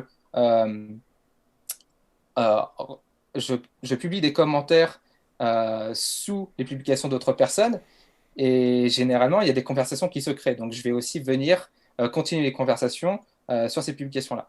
Donc, ça me prend aussi 20 minutes. Donc là, on est à 50 minutes. Et enfin, je vais publier des commentaires constructifs sur les publications d'autres personnes, des personnes qui ont publié du contenu sur des sujets qui m'intéressent, généralement en lien avec LinkedIn et le marketing. Et là, ça va me prendre à peu près 10 minutes. Donc, globalement, ça me prend 1 heure. Donc, parfois, ça dépasse un peu. Bien entendu, ça dépend si la publication a cartonné ou non. Et du coup, pour vous, voilà, ça pourrait être vraiment prendre littéralement 20 minutes. Tout dépend, encore une fois, de là où vous en êtes actuellement dans votre activité sur LinkedIn. L'objectif étant, en ayant cette routine-là et en ancrant cette routine avec une habitude déjà existante, de lutter efficacement contre cette résistance et cette procrastination. Ok, désormais on a les clés du château. Donc on est capable de pouvoir produire ses propres posts et de les optimiser grâce à tes conseils. Je te propose désormais de passer à un deuxième temps, donc comme je l'avais mis en avant. Alors c'est vrai que peut-être que vos posts ne seront pas mis en avant, mais je pense que comme le cas d'école qu'on a montré avec les arts de la table, ça peut être extrêmement instructif pour vous. De regarder comment Christopher analyse quelle est sa carte de lecture, quels sont les conseils, de manière à pouvoir vous-même aiguiser votre plume, parce que les difficultés que les autres rencontrent, forcément, vous allez les rencontrer de la même manière. Donc là, l'idée, c'est de prendre des postes et que Christopher fasse un audit. Donc voilà, restez parmi nous, ça va être encore une fois très riche et très instructif. Donc, on est parti sur le premier poste. Le premier poste, encore une fois, c'est des postes qui ont été mis en avant de personnes qu'on accompagne. Ce sont tous nos partenaires. Et donc là, le premier poste, c'est le poste de Prestance, qui est une agence de presse. Et du coup, voilà, je voulais ta petite lecture de ce poste. Ouais. Alors, premièrement, quand je lis l'accroche, vous souhaitez être visible dans la presse, mais vous n'avez jamais osé faire le premier pas. À mon sens, c'est déjà une bonne accroche. Par contre, quand je lis la suite, laissez-vous tenter par une agence RP, on s'occupe de tout, contactez-nous avec un lien vers une page de contact. Là, à mon sens, il manque du fond. Pourquoi ? Parce que l'approche, elle est un peu trop commune de ce qu'on a l'habitude de voir. C'est clair que moi, je verrais bien ce type de contenu plutôt pour une publication sponsorisée qui est très, très courte. Mais pour une publication sur les LinkedIn de manière classique, je recommanderais plutôt une autre approche plus orientée avec le storytelling et du coup, ce que j'avais évoqué en amont. Donc là, ce qui aurait été intéressant, c'est que finalement, Prestance m'explique en quoi, moi, si je fais partie de leur audience, qu'est-ce que j'ai à y gagner à être visible dans leur presse? Ça, je n'ai pas l'information. Ce qui aurait été intéressant, c'est de me dire aussi quels sont les bénéfices finalement à faire appel à eux au lieu de faire appel à un concurrent. Ça aurait été aussi intéressant de le mentionner. Et par exemple, ce qui aurait été intéressant aussi, c'est moi, ce que j'aurais aimé, c'est lire une anecdote croustillante d'un client de Prestance qui a eu vraiment des résultats dans la presse. Et j'en suis sûr qu'ils en ont. Et ça aurait été vraiment très, très intéressant de raconter cette histoire-là pour me faire un peu plus saliver et me montrer que bah, je peux faire confiance à Prestance parce qu'ils ont eu des résultats. Donc, dernier point, il y a un lien qui est présenté, qui est utilisé. Et moi, ce que j'aime bien faire, parce qu'on entend souvent que publier des liens externes sur LinkedIn, c'est pas bien. D'une part, oui, parce que l'intérêt de LinkedIn, c'est de retenir un maximum les utilisateurs sur sa plateforme. Et moi, ce que je recommanderais, c'est d'adopter une stratégie euh, que recommande Rand Fishkin, qui est le fondateur d'une grosse agence de référencement naturel, SEO, etc. Et lui, en gros, l'idée, c'est de préconiser, c'est euh, dans une stratégie éditoriale classique, admettons que vous publiez 3 posts par semaine, ou même 2 posts par semaine. L'idée, c'est de se dire, OK, la première publication, vous ne publiez pas de lien externe. Vous ne montrez pas de blanche. À la rigueur, vous pouvez très bien inviter les gens à aller dans la rubrique commentaires pour cliquer sur ce lien externe-là. Ça permettra de finalement être moins pénalisé par l'algorithme. La deuxième publication de la semaine, pareil, vous ne remontrez pas de blanche, vous ne mettez pas de lien externe dans le post directement. Vous le mettez par exemple aussi en commentaire, ou par exemple, vous pouvez très bien dire aux gens, bah, allez voir sur mon profil, le lien est directement dans la rubrique sélection de contenu. Et enfin, en troisième étape, là, vous allez pouvoir publier un post avec le lien dans le post. Et ce post-là avec le lien sera moins pénalisé parce que vous aurez bénéficié de l'attraction des 2 posts précédents sur lesquels vous aurez montré patte blanche. L'idée, c'est vraiment ça, c'est d'essayer de gagner la confiance, on va dire, à l'algorithme et du coup d'alterner comme ça 2 publications sans lien dans le post et avec une publication à lien dans le post, ce qui permettra de maximiser votre visibilité et votre taux de conversion sur le lien en question. Donc voilà pour mon analyse pour le poste de Prestance. Super, je pense que Véronique et Léa ont pris bonne note. Et oui, dans le chat, c'est bien Véronique Martin qui est présente sur la photo. Du coup, on continue avec désormais le poste de Lucie Martin, qui, encore une fois, travaille dans le cadre d'une SCI, une société de commerce international, et qui a créé la structure Exporton, de manière à aider les sociétés bretonnes et spécialisées dans les délicatessen pour pouvoir aider ces entreprises à promouvoir leurs produits à l'international. Donc, encore une fois, je suis curieux, et Lucie aussi, de connaître ton retour de lecture. Ouais. Alors, là, quand on regarde le contenu, on voit que Lucie rebondit sur la partage d'une publication. Donc là, on voit qu'elle repartage la publication de cette page entreprise-là, le mot-ci. Et finalement, elle vient extraire une information pertinente ou en tout cas ajouter un contenu, en gros une valeur supplémentaire en utilisant des chiffres.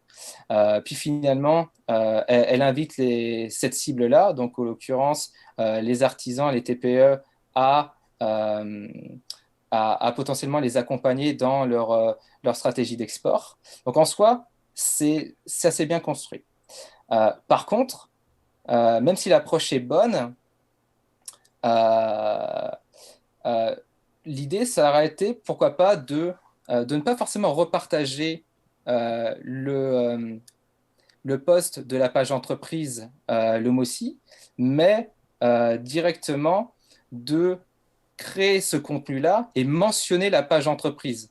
Ça aurait été potentiellement intéressant, étant donné que le repartage d'une publication, d'un point de vue algorithmique, a quand même moins de poids aujourd'hui que de créer un contenu brut directement sur LinkedIn. Ensuite, par rapport à l'accroche, comme je l'expliquais en amont, ça aurait été intéressant de faire une accroche qui est beaucoup plus courte et beaucoup plus percutante. Même si là, en soi, c'est intéressant parce que tu utilises des chiffres et que finalement, ça reste quand même bien construit, mais ça reste quand même encore un peu trop long à mon sens. Tu aurais pu très bien, par exemple, avoir une autre accroche du style « Seulement un quart des entreprises exportatrices bretonnes ont recruté un pro de l'export ». Et après, tu peux très bien utiliser un emoji comme ça, un peu apeuré, ou étonné en tout cas. Donc voilà un exemple d'accroche où tu aurais pu très bien avoir une autre accroche du style « Je n'y croyais pas ». Donc là, c'est sur la première ligne. Et ensuite, tu vas à la ligne Et tu continues en disant « La fonction export est oubliée dans les entreprises exportatrices bretonnes ». Et du coup, ça permet encore plus de capter l'attention que d'avoir justement une accroche classique sur 2 lignes qui est un petit peu trop longue. Donc voilà pour l'accroche. Ensuite, tu pourras très bien continuer en partageant ton point de vue sur les conséquences de ne pas faire un appel à un pro ou en tout cas d'embaucher un pro de l'export lorsqu'on lance dans une activité internationale. Puis, par exemple, partager un cas concret d'une entreprise qui s'est déjà lancée grâce à l'une des aides que tu expliques ici, c'est-à-dire finalement, on peut se lancer dans une activité internationale avec différents dispositifs d'aide publique comme les chèques relance, export, assurance, prospection, etc. Ça aurait été bien d'avoir un petit cas concret rapide sur justement cet aspect-là que tu cites. Et enfin, j'aurais revu l'appel à l'action en disant tout simplement, vous envisagez de vous lancer à l'export, parlons-en en commentaire. Au lieu de dire juste, vous êtes artisan, etc., je peux vous aider. Parce que même si voilà, c'est un peu plus subtil, c'est moins agressif que de dire, du coup, je vais vous aider, contactez-moi à tel numéro. Ça reste quand même une approche qui est tout de même quand même commerciale. Donc, je préférerais avoir cette approche plus subtile en disant, vous envisagez de vous lancer à l'export, parlons-en en commentaire. Ça te permettra d'une part de booster ta publication parce que du coup, les gens se seront manifestés dans les commentaires et du coup, ça va booster un peu plus la visibilité de ta publication.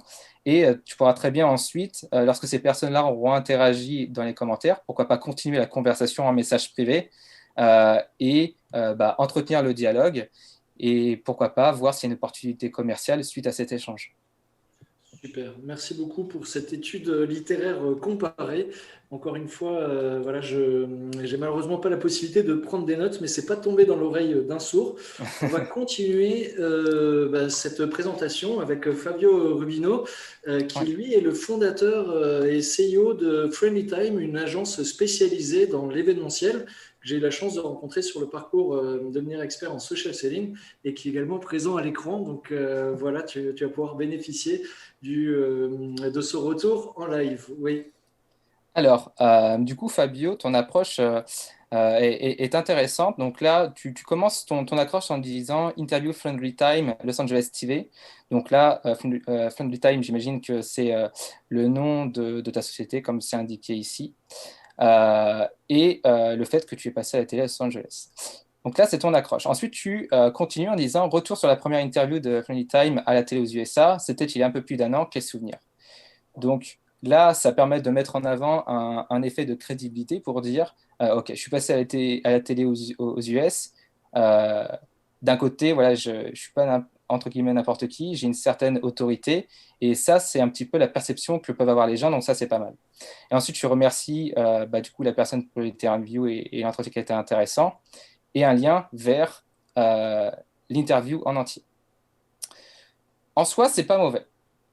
Par contre, je pense que tu pourrais encore plus optimiser tout ça et gagner encore plus en visibilité et surtout réussir à gagner encore plus en crédibilité.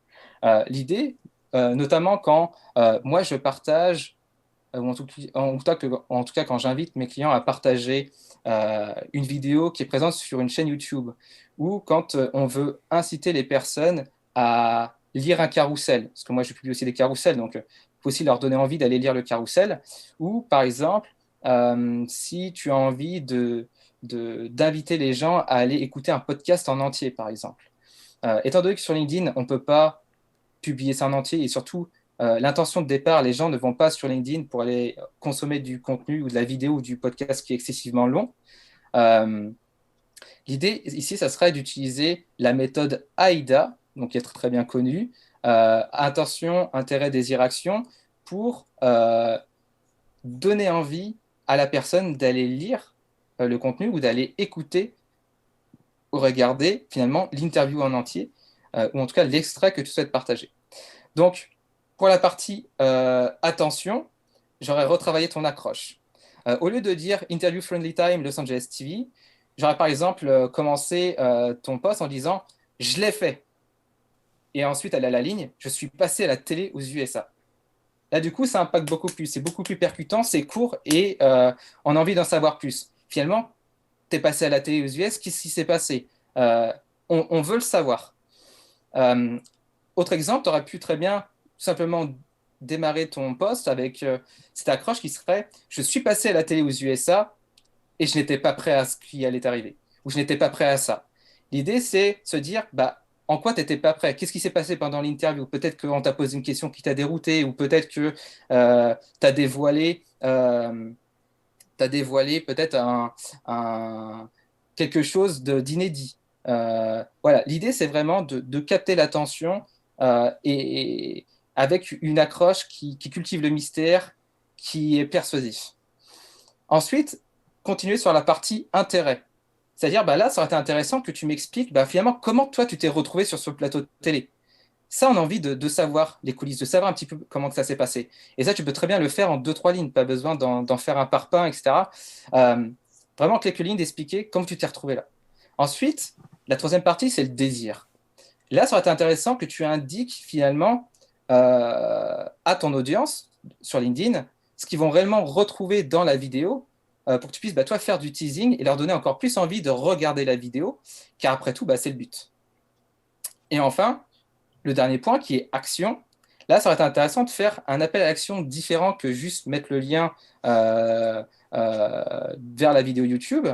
Ça aurait été, par exemple, tu pourrais publier cette interview-là déjà sur ton profil LinkedIn et inviter les gens à aller sur ton profil pour aller voir l'interview en entier. D'une part, tu crées de la visite et de l'attraction sur ton profil, et en plus les gens pourront aller te découvrir un petit peu plus et savoir un peu plus ce que tu fais. Ils pourront aussi ensuite bah, du coup, aller voir cette fameuse interview, voire même être un peu dérouté par autre chose sur ton profil et par exemple, si tu as un autre lien qui renvoie vers je sais pas moi, une formation gratuite ou bref, ce qu'on appelle une ressource épique indispensable, il pourrait être intéressé aussi pour aller s'inscrire à ces événements-là. Donc, ça pourrait être intéressant de faire ça.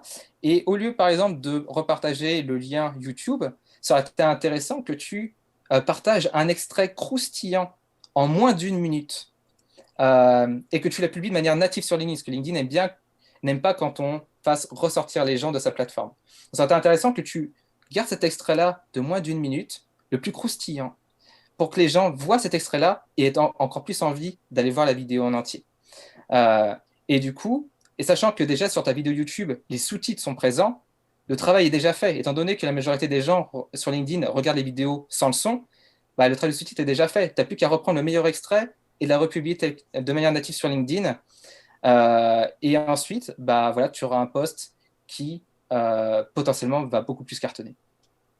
Super.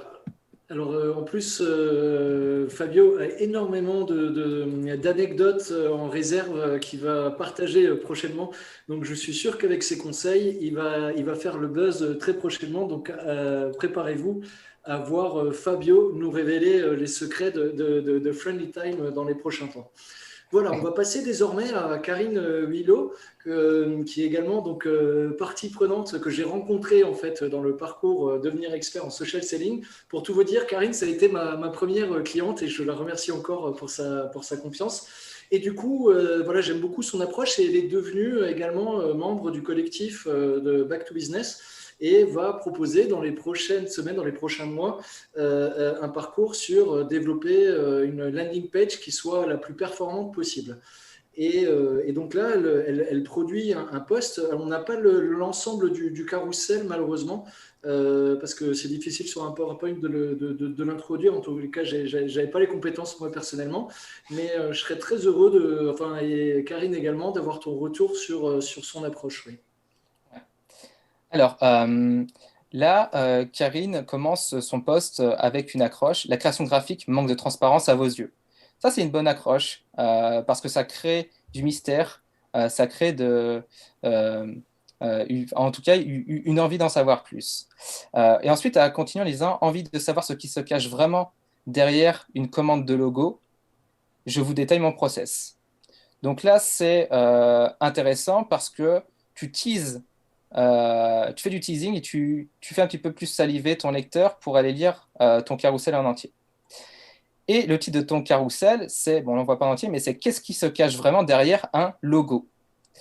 Donc, la particularité quand on publie un carrousel, c'est que finalement, on a un petit peu deux accroches. On a l'accroche de la première salle du carrousel et on a l'accroche du post. Moi, typiquement, quand j'ai une approche avec un carrousel, j'aime bien déstructurer les choses, c'est-à-dire vraiment miser mon accroche sur la première salle du carrousel et avoir justement en accroche du post qui l'accompagne plutôt un extrait d'un dialogue ou en tout cas une fausse croyance qui a déjà été entendue quelque part au sujet du sujet voilà, que tu exploites en l'occurrence autour du logo. Donc, tout comme pour Fabio, je te recommanderais d'utiliser là la méthode AIDA pour donner envie à ton audience de lire ton carrousel parce que c'est le but. Donc, c'est aussi ce que je fais souvent. Donc, tu commencerais par l'attention. Donc, l'attention, ça va être d'une part de retravailler l'accroche de ton carrousel pour la rendre plus percutante. Parce que quand tu dis qu'est-ce qui se cache vraiment derrière un logo, moi, typiquement, dans le carrousel, moi, je l'ai lu en entier, mais en tout cas, moi, je m'attends à ce que tu nous racontes l'histoire derrière un logo. Et ça peut vraiment porter à confusion. Parce que finalement, ce n'est pas l'histoire derrière le logo que tu parles, mais tu parles de ton process avant de créer un logo. Et du coup, ça peut porter à confusion. Donc, moi, ce que je t'inviterais, c'est de retravailler cette accroche-là et, par exemple, d'avoir une accroche du style « Je vous dévoile mon process avant de créer un logo ». Ce qui permet de créer du mystère et de ne pas créer de confusion dans l'esprit de la personne qui va lire rapidement ton accroche sur ta première slide dans le fil d'actualité parmi la masse d'autres contenus qui défilent sous ses yeux. Et ensuite, ça sera de retravailler l'accroche sur ton post pour qu'il soit complémentaire avec la première slide de ton carrousel. En reprenant, par exemple, comme je disais en amont, une mauvaise remarque que tu entends souvent. Ça pourrait être de commencer ton accroche à la place de la création graphique manque de transparence à vos yeux. Tu pourrais très bien commencer ton post en disant « Quoi ? Ça te prend une semaine pour créer un simple logo ?» et aller à la ligne en disant « C'est la remarque que j'entends le plus souvent. » Et du coup, en fait, en ayant cette approche-là, tu crées du mystère et tu vas pouvoir enchaîner tout de suite la suite de ton post en expliquant que non, ça ne prend pas une semaine pour créer un logo, il y a tout un processus à mettre en place avant et du coup, je vous explique mon processus dans le carrousel. Donc là, on était sur la partie attention. La partie intérêt, là, ce qui serait intéressant, c'est que tu expliques les conséquences finalement lorsqu'on cherche à aller trop vite à vouloir créer un logo. Et finalement, que tu expliques que voilà, il y a un processus qui va se mettre en place. Ensuite, il y a la troisième partie qui est le désir, où là, tu vas indiquer à ton audience finalement quelles sont les bonnes étapes pour créer un logo qui aura de l'impact. Donc là, dans ton post, l'idée, c'est que c'est pas que tu dévoiles tout le contenu de ton carrousel, mais que tu donnes quels sont, par exemple, les 2 premiers bénéfices ou les 2 premières étapes de ton process et inviter les personnes à lire l'intégralité des autres étapes dans ton carrousel.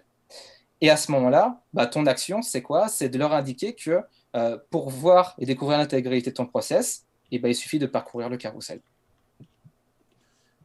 Super. Alors, je vais répondre en live à Aurélie, en fait, par rapport au hashtag.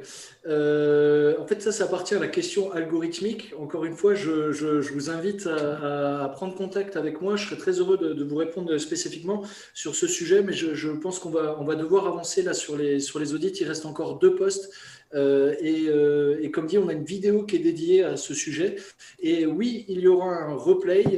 Et c'est pour ça que je compte beaucoup sur Johan Nouri, qui est lui influenceur et expert sur Instagram, qui est aux manettes et qui enregistre l'ensemble de la session. Alors on va passer là à André Frédéric Adli, qui est le fondateur en fait de Voltaire, une société qui propose le montage de panneaux solaires. Et du coup, en fait, c'était intéressant de travailler avec André parce qu'il m'a permis de me poser la question au moins du green growth de la croissance verte, comment est-ce qu'il est possible de décliner notre pédagogie qui appartient au monde du growth hacking dans le domaine de l'écologie. Alors, on n'a pas encore énormément d'éléments de réponse, mais en tous les cas, la question est ouverte. Et je suis sûr qu'André sera très heureux également d'avoir ton retour sur ce sujet. Oui. Ouais. Alors, première chose, là, vous ne voyez pas à l'écran, mais il y a deux photos. Une photo après, donc c'est-à-dire après la pose de panneaux photovoltaïques, pardon, et une photo avant, du coup, de la maison sans les panneaux. Donc, déjà, avant même de commencer mes remarques sur le fond, l'idée, ce serait de finalement inverser. Généralement, on a toujours un avant-après. Oula. Pardon, excusez-moi. Ouais. Oui, excusez-moi. Pardon. Ouais. On a toujours un avant-après et pas un après-avant, ça fait un peu bizarre. Donc l'idée, c'est vraiment d'expliquer une évolution et de voir la maison sans panneaux et la maison avec les panneaux. Donc le visuel est tronqué en moitié. Pareil sur les visuels, nul besoin de mettre ton logo en gros plan. Pourquoi? Parce que d'une part, il est tronqué sur les images, et d'autre part, ce n'est pas l'information qui me semble la plus pertinente à mettre en avant. Tu auras très bien pu mettre ton logo juste dans le coin à gauche de chaque photo, si vraiment tu veux utiliser ton logo. Il n'y a pas besoin de le mettre en aussi gros, parce que finalement, quand on lit ta publication, on voit très bien l'intitulé de ton profil où c'est indiqué « chef d'entreprise chez Voltaire ». Donc, on sait que tu es le représentant de cette société Voltaire et pas besoin d'avoir ton logo en aussi gros sur les images. Donc là, c'est pour l'aspect, on va dire, visuel et pour avoir plus d'impact sur ces visuels-là. Maintenant, concernant ton texte qui accompagne le post, tu dis « Merci à Madame et Monsieur Zing d'être passés à l'énergie vente photovoltaïque en nous accordant leur confiance pour réaliser leur projet. À présent, ils peuvent profiter de l'énergie. À présent, ils peuvent profiter de leur énergie gratuite. Et vous, quand vous mettez-vous au vert? Voltaire est à votre service pour donner envie à vos projets photovoltaïques. » Là, il y a une chose qui me gêne, c'est que tu commences ton post par remercier les personnes. À mon sens, mieux vaut remercier les personnes à la fin de ton post, d'autant plus que tu ne les mentionnes pas. Tu mets Madame et Monsieur Zing, mais étant donné que tu ne les as pas mentionnés avec le arrobase suivi du nom de la personne, j'imagine pour raison de confidentialité, les personnes ne seront pas notifiées que tu les as mentionnés dans ta publication. Ce qui est un argument supplémentaire pour dire qu'il n'y a pas de raison à ce que tu les remercies dès le début de ton post. Alors pour sa défense, ce sont des personnes à la retraite qui n'ont certainement pas de profil LinkedIn. Okay. Et c'est un copier-coller d'un post Facebook. D'accord. Voilà, ok. Justement, d'où la raison supplémentaire pour, étant donné qu'ils ne verront pas la publication, de ne pas commencer par les remercier dans le post. Mais à la fin du post, bien entendu.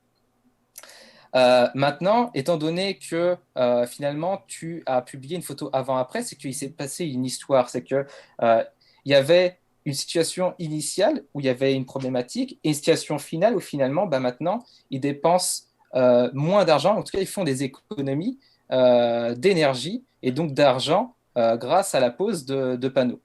Donc, ce qui aurait été intéressant, c'est finalement de structurer ton contenu comme je l'avais évoqué en amont dans la masterclass, avec cette fameuse approche en 5 étapes.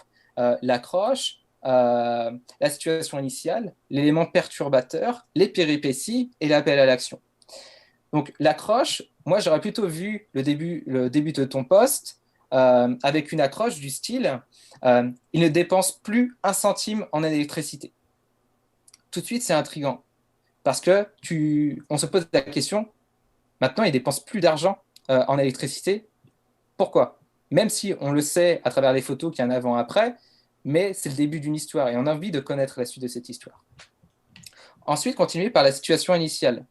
Tu pourrais très bien dire, voilà, ces particuliers, ces gens-là, ces retraités par exemple, ne supportaient plus de payer X euros d'électricité par mois. Donc ça, c'est la situation initiale. Ensuite, il y a eu un élément qui est venu perturber la vie de ces retraités. Et tu pourrais très bien continuer ta publication en disant jusqu'au jour où ils ont reçu la fameuse facture de régularisation et ils ont cherché à faire des solutions, ils ont cherché une solution pour faire des économies. Ça, c'est l'élément perturbateur. Ensuite, il s'est passé des péripéties. Finalement, pour du coup ne plus avoir de facture de régularisation de EDF, etc., ils ont fait appel à d'autres fournisseurs d'électricité pour essayer de comparer les prix et trouver une solution plus avantageuse pour faire un petit peu d'économie. Et puis finalement, ils se sont rendus compte qu'ils ne faisaient pas tant d'économies que ça. Et ils ont décidé de chercher d'autres solutions, comme par exemple la pose de panneaux photovoltaïques. Et du coup, ils ont vécu toute cette péripétie-là. Et depuis que toi, tu es intervenu, ils ne pensent plus du tout à cette facture de régularisation parce qu'ils font maintenant des économies. Et en gros, maintenant, une fois que les péripéties sont terminées, c'est l'appel à l'action et dire à l'audience qui te suit, et vous, avez-vous déjà envisagé de poser des panneaux photovoltaïques? J'ai du mal avec ce terme. Eh bien, parlons-en dans les commentaires. Donc voilà comment j'aurais structuré ton post, toujours en partageant une histoire, parce qu'il y a une histoire derrière. Les gens t'ont fait appel à toi parce qu'il y a une raison, ils avaient une problématique. Et aujourd'hui, leur problématique est résolue. Et en gros, expliquer c'était quoi le problème, en quoi ta solution a réglé le problème, quels sont les résultats suite à la résolution de ce problème. Voilà, pour l'histoire. Super. Alors moi personnellement, je ne vends pas de panneaux photovoltaïques, mais je trouve que ta carte de lecture est vraiment très très intéressante. Et encore une fois, ça alimente mon propre moulin. Et je pense que c'est la même chose pour vous de votre côté. Je trouve que les explications de Christopher sont vraiment très, très limpides, très claires et très ludiques. Moi, ça me plaît beaucoup. Et last but not least, on a Sylvie Zupan, qui, elle, travaille en tant qu'agence immobilière. C'est vrai que ce sont des métiers qui ne sont pas forcément très présents sur LinkedIn, mais il n'y a pas de… Finalement, tout le monde est le bienvenu sur LinkedIn. Et c'est vrai que c'est un modèle, on est plus en modèle B2C. Et on a tendance à dire que finalement, LinkedIn, c'est essentiellement du B2B, alors que pas du tout. Et justement, donc là, l'approche de Sylvie, je la trouve très intéressante. En plus, c'est quelqu'un de très dynamique dans son secteur d'activité. Et là, je pense qu'elle va aussi également apprendre beaucoup à tes côtés. Alors là, pour faire simple, on a l'utilisation un peu plus, que je dirais, classique de ce qu'on a l'habitude de voir sur LinkedIn, notamment dans ce secteur-là. C'est-à-dire, il y a une publication sur la page entreprise, en l'occurrence Remax Attica, qui vient finalement faire un top de ses meilleures agences sur le mois, et pour justement mentionner les personnes et typiquement gagner en visibilité, en autorité et en image, etc. Donc là, ce qu'a fait Sylvie, c'est qu'elle a repartagé le post de la page entreprise en apportant une petite contribution et en disant que finalement, elle était heureuse de participer, on va dire, à l'évolution du chiffre d'affaires de la société, en tout cas au chiffre d'affaires de la société. Et tu termines en disant votre projet de vie en toute sérénité. Donc là, ça fait un petit peu la fin de post en mode un peu slogan. Typiquement, moi, cette fin de post n'apporte pas grand-chose, si ce n'est que finalement, juste le début de ton contenu permet aux personnes de montrer que c'est bien toi qui a réussi à développer le chiffre d'affaires malgré les circonstances actuelles avec le Covid. Donc, tout comme l'approche avec André Frédéric tout à l'heure, j'aurais écrit un post avec la même structure de storytelling. C'est-à-dire que finalement, tu es arrivé à être top 1 dans la boîte, mais tu n'y es pas y arrivé comme ça d'un coup de baguette magique ou d'un claquement de doigts. Donc, il y a une histoire derrière tout ça. Donc, moi, j'aurais commencé plutôt ton post avec une accroche du style, pour la rendre encore une fois plus percutante que ce que tu as fait sur ton post actuellement, j'aurais commencé en disant « je l'ai fait ». Et du coup, aller à la ligne et dire « je suis dans le top 3 des meilleures conseillères immobilières ». Donc, d'une part, c'est sûr que c'est un post célébration, donc on en voit beaucoup sur LinkedIn. Donc ça, c'est bien à l'utiliser de manière parcimonie, Mais après, faire que des post-célébrations, encore une fois, là, c'est plus voilà, pour te donner des idées. C'est bien de le faire de temps à temps, mais pas tout le temps, au risque de lasser l'audience et que la personne, et que l'audience ait la sensation que ce soit trop auto-centré, qu'on se met trop en avant. Parce que l'objectif, avant tout, c'est toujours de faire des publications aussi qui vont apporter de la valeur aux personnes qui nous suivent. Donc, de temps en temps, on peut célébrer des victoires, etc. Ça, c'est bien, mais voilà, encore une fois, le faire de manière ponctuelle. J'en reviens à ce que je disais. Donc, retravailler l'accroche, voilà. Et maintenant, partager la situation initiale. Que faisais-tu avant d'arriver chez Remax? Parce que j'ai été voir sur ton profil, j'ai analysé un petit peu aussi la page entreprise et j'ai vu que ça fait pas très longtemps que tu es arrivé chez eux. Ça fait à peu près un an. Et Oui, juste pour le contexte, excuse-moi Christopher, en fait, donc elle travaille pour IMAX, Sylvie, mais elle a sa propre structure, en fait. Elle oui, est oui, indépendante au sein d'une entreprise. Donc voilà, juste. ouais. Oui. Bon, en gros, ça fait un an que tu travailles ou tu collabores avec eux. En gros, qu'est-ce que tu faisais avant de collaborer avec eux? Donc ça, c'est la situation initiale. Ensuite, l'élément perturbateur. Qu'est-ce qui a fait que finalement, tu as décidé de les rejoindre et surtout dans le contexte actuel? Donc, tu as commencé à les rejoindre, c'était début Covid. Donc, qu'est-ce qui a fait que tu as décidé de passer le cap et de travailler avec eux? Donc ça, c'est l'élément qui a perturbé ta vie, ton histoire. Ensuite, quelles sont les péripéties? Qu'est-ce qui s'est passé? Là, tu auras très bien pu dire, voilà, j'ai travaillé d'arrache-pied pendant X mois, pendant presque une année, avec tant de clients satisfaits qui ont réussi à trouver une maison répondant à tous leurs critères, etc. Voilà les péripéties. Ensuite, l'appel à l'action, où tu pourrais très bien là convier ton audience et dire, si vous ne trouvez pas la maison de vos rêves qui répond à tous vos critères, parlons-en dans les commentaires. Donc voilà, c'est une approche qui sera quand même moins promotionnelle, mais qui va pouvoir te dévoiler un petit peu plus sur ton histoire, sur qui tu es, et finalement humaniser un peu plus la publication et pas rester sur une approche un peu trop commerciale. Super, au top. Et bien, on est arrivé au bout de cette étude littéraire comparée. En tous les cas, c'était passionnant. Moi, ça va me permettre de repenser mon approche et ma ligne éditoriale et la manière dont j'écris mes posts. J'espère que ça a été très instructif enfin pour vous. En tous les cas, je tenais à remercier en premier Christopher pour la qualité de son intervention. Je savais que voilà, tu étais très pointu, mais vraiment une qualité, comme tu as pu le déployer lors de cette masterclass, je reste encore bouche bée. Et du coup, si ça vous intéresse, justement d'être accompagné sur ce parcours devenir expert en social selling, on en serait très heureux. Donc, comme dit, c'est une manière pour nous, il faut voir les choses comme ça, de vous challenger, de vous poser les bonnes questions à travers les séances de coaching qu'on propose. Et bien entendu, on ne s'arrête pas là parce que les rencontres de la croissance continuent. Et c'est Christopher, encore une fois, qui va mener une rencontre de la croissance autour du thème « Comment trouver son alternance grâce à LinkedIn ». Donc, si vous connaissez des cousins, des jeunes qui ont des difficultés à trouver une alternance, on fait ça de manière entièrement gratuite. Alors, pourquoi? Parce que moi, j'ai reçu énormément de candidatures de la part d'alternants et j'étais un petit peu déçu de la manière dont j'ai été adressé. Et du coup, alors je me suis dit, c'est parce qu'ils n'avaient pas forcément les billes et pas forcément les compétences. C'est pas la lecture du profil LinkedIn que j'ai fait, mais c'est juste la manière dont ils ont adressé en fait leur candidature. Et je me rends compte qu'ils n'ont pas suffisamment en fait de préparation à ce sujet-là. Donc c'est pour ça qu'on voulait avec Christopher leur venir en aide.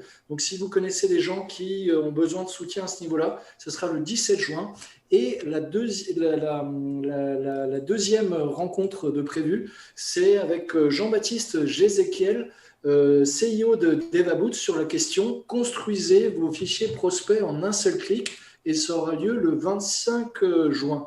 Du coup, voilà, encore une fois, je ne peux que vous remercier à tous pour votre présence.